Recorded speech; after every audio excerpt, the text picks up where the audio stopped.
Malawi Today.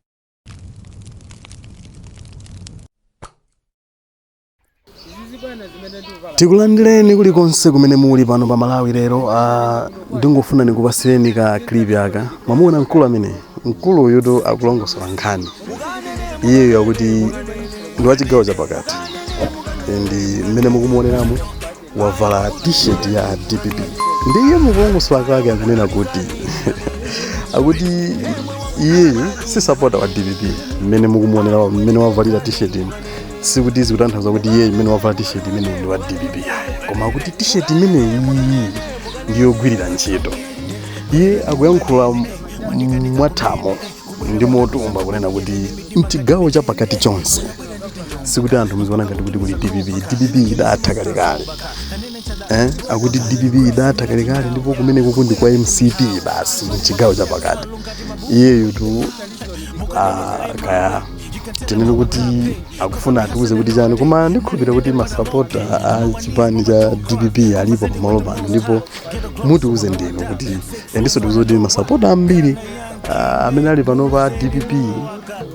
enanso mwina ndi achigawo chapakati ndi ino anthu amene muli chigawo chapakati tatiuzeni unena kuti kodi zimene akunena mkuluyu ndizoona chifukwa tunde wayankhulatu kwambiri. Eti moto onsewu zomene akupereka a DPP akapita chigawo chapakati chicha ati yeyu zimene ziyazo ndi bodza chabe. Governor wa DPP kuli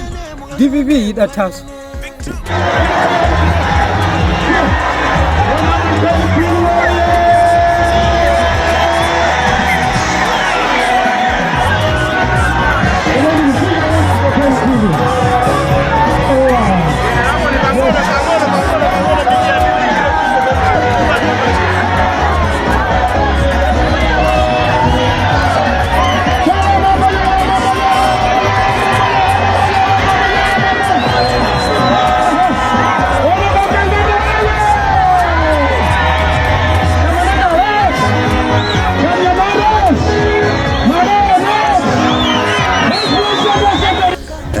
akuti chipani cha DPP kulibe kuchigawo chapakati. Mkulu amene akuti bwanji ndeno tatiuzeni mu comment section ndipo mutiuze.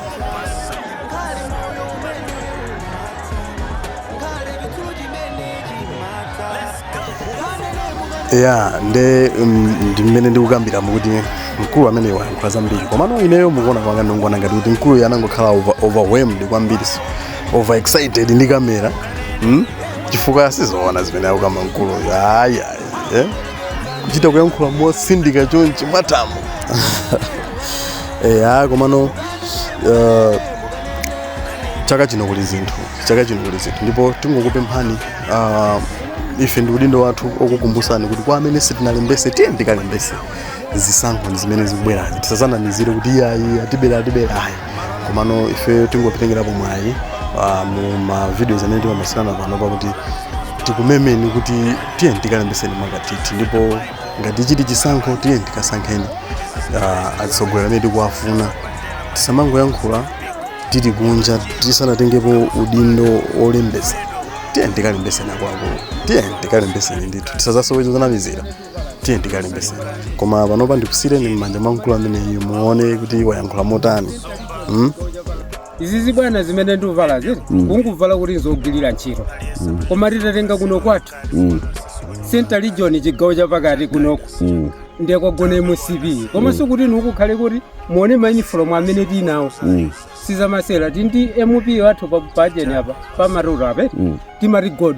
godi fule kapalamula amene ndi munthu oti kunoko wachecha ndi amene tudzizori uye MP ndi uri kodi ndi amene yoyo palibenso chinechi chonse chimene chingati sempe kunoko koma solo mtafunsa wina aliyese akuzani kuno DPP kulibe ngati kunali wa DPP esira majaza adaruluka ali kuti ku MCP kulibenso kuno regional governor wa DPP kulibe DPP idathaso